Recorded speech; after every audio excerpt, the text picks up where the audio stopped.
You, John Fitzgerald Kennedy, do solemnly swear. I, John Fitzgerald Kennedy, do solemnly swear. That you will faithfully execute the office of President of the United States. That I will faithfully execute the office of President of the United States. And will, to the best of your ability. And will, to the best of my ability. Preserve, protect, and defend the Constitution of the United States. Preserve, protect, and defend the Constitution of the United States. So help you God. So help me God.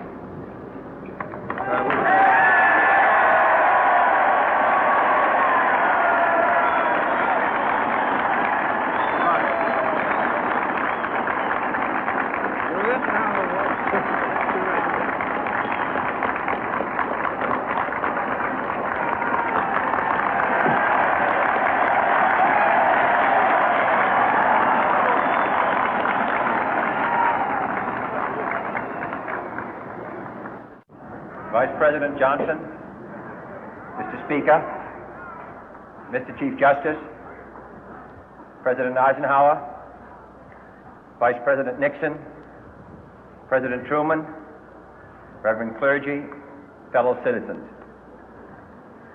We observe today not a victory of party, but a celebration of freedom, symbolizing an end as well as a beginning, signifying renewal as well as change. For I have sworn before you and Almighty God the same solemn oath our forebears prescribed nearly a century and 3/4 ago. The world is very different now, for man holds in his mortal hands the power to abolish all forms of human poverty and all forms of human life.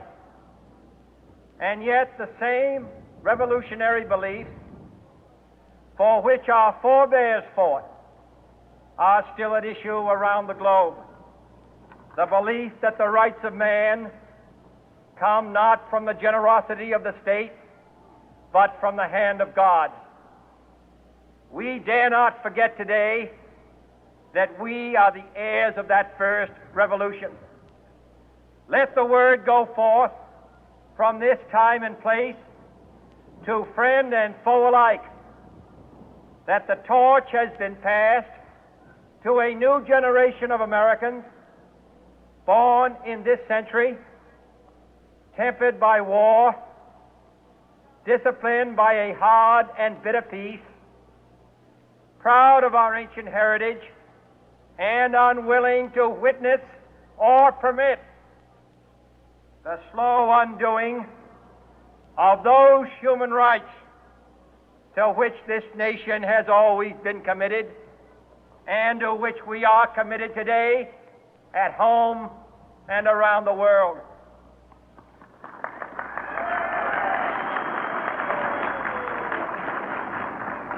Let every nation know, whether it wishes us well or ill, that we shall pay any price, bear any burden, meet any hardship, support any friend, oppose any foe to assure the survival and the success of liberty.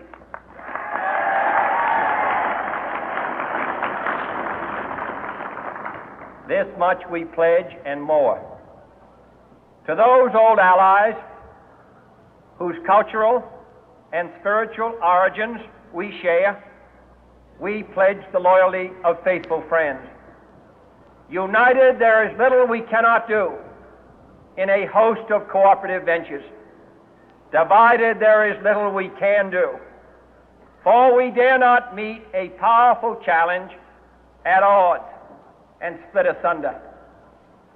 To those new states whom we welcome to the ranks of the free, we pledge our word that one form of colonial control shall not have passed away, merely to be replaced by a far more iron tyranny.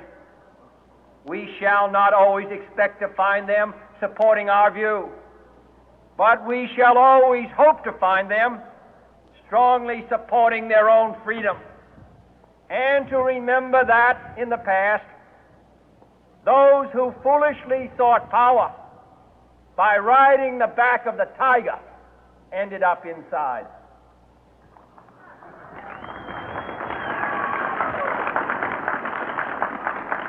To those people in the huts and villages of half the globe struggling to break the bonds of mass misery, we pledge our best efforts to help them help themselves for whatever period is required, not because the communists may be doing it, not because we seek their votes, but because it is right. If a free society cannot help the many who are poor, it cannot save the few who are rich.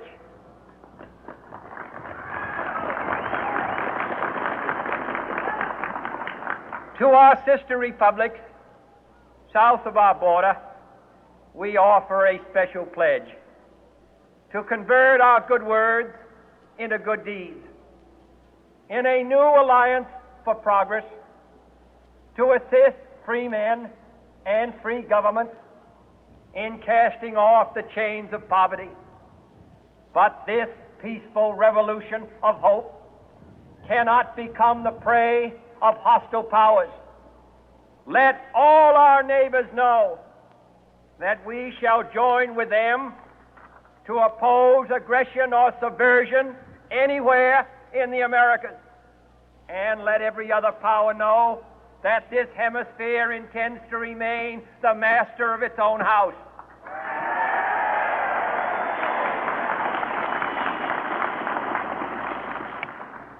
To that World Assembly of Sovereign States, the United Nations, our last best hope, in an age where the instruments of war have far outpaced the instruments of peace, we renew our pledge of support to prevent it from becoming merely a forum for invective, to strengthen its shield of the new and the weak, and to enlarge the area in which its writ may run.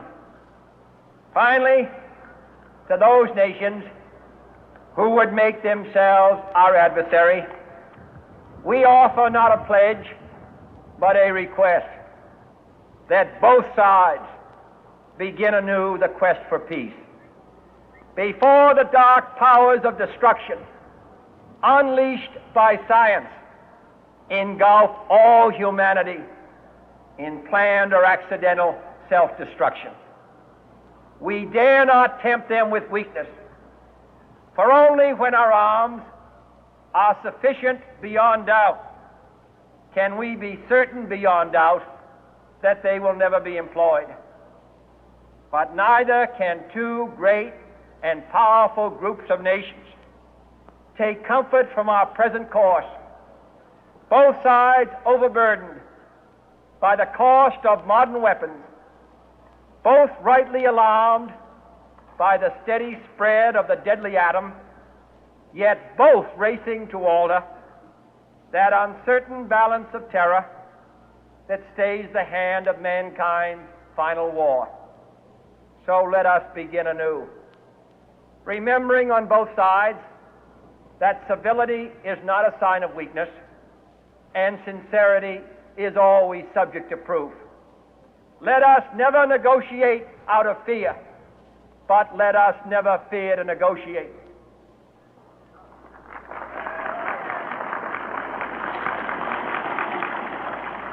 Let both sides explore what problems unite us, instead of belaboring those problems which divide us. Let both sides, for the first time, formulate serious and precise proposals for the inspection and control of arms, and bring the absolute power to destroy other nations under the absolute control of all nations.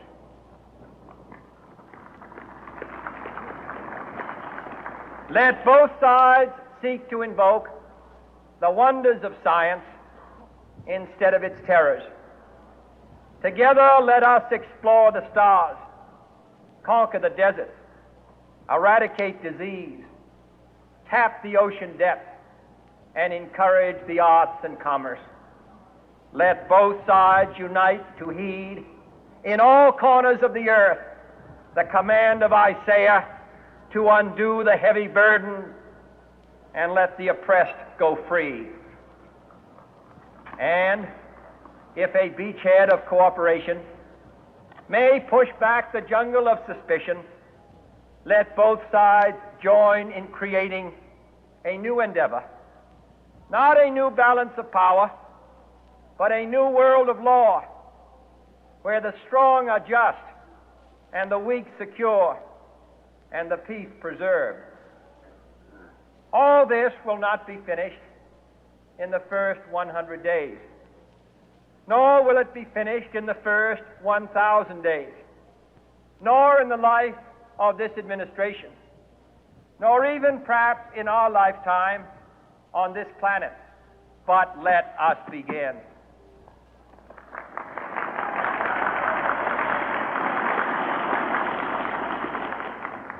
In your hands, my fellow citizens, more than mine, will rest the final success or failure of our course.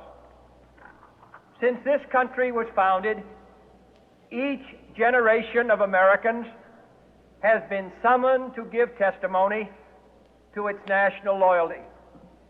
The graves of young Americans who answered the call to service surround the globe. Now the trumpet summons us again, not as a call to bear arms, though arms we need, not as a call to battle, though in battle we are, but a call to bear the burden of a long twilight struggle, year in and year out, rejoicing in hope, patient in tribulation, a struggle against the common enemies of man, tyranny, poverty, disease, and war itself. Can we forge against these enemies a grand and global alliance, north and south, east and west, that can assure a more fruitful life for all mankind? Will you join in that historic effort?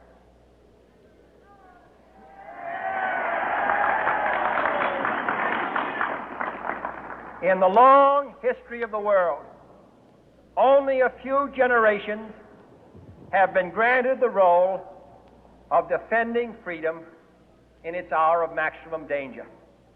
I do not shrink from this responsibility. I welcome it.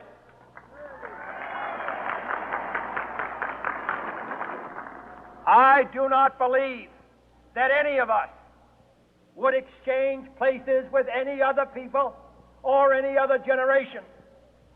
The energy, the faith, the devotion which we bring to this endeavor will light our country and all who serve it. And the glow from that fire can truly light the world. And so, my fellow Americans, ask not what your country can do for you, ask what you can do for your country.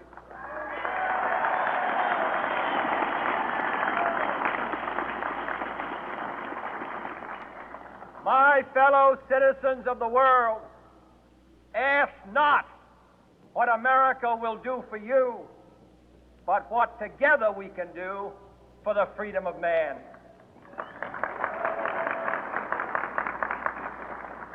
Finally, whether you are citizens of America or citizens of the world, ask of us here the same high standards of strength and sacrifice which we ask of you. With a good conscience, our only sure reward, with history the final judge of our deeds, let us go forth to lead the land we love, asking His blessing and His help, but knowing that here on earth, God's work must truly be our own.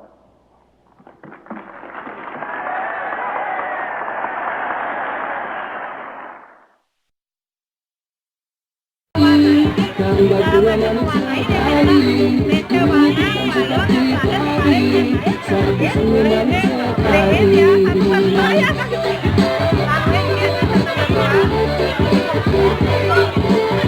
memang dia sudah sering tapi kadang-kadang sekarang kalau biasanya terpengaruh pergaulannya aja yang kalau yang sendiri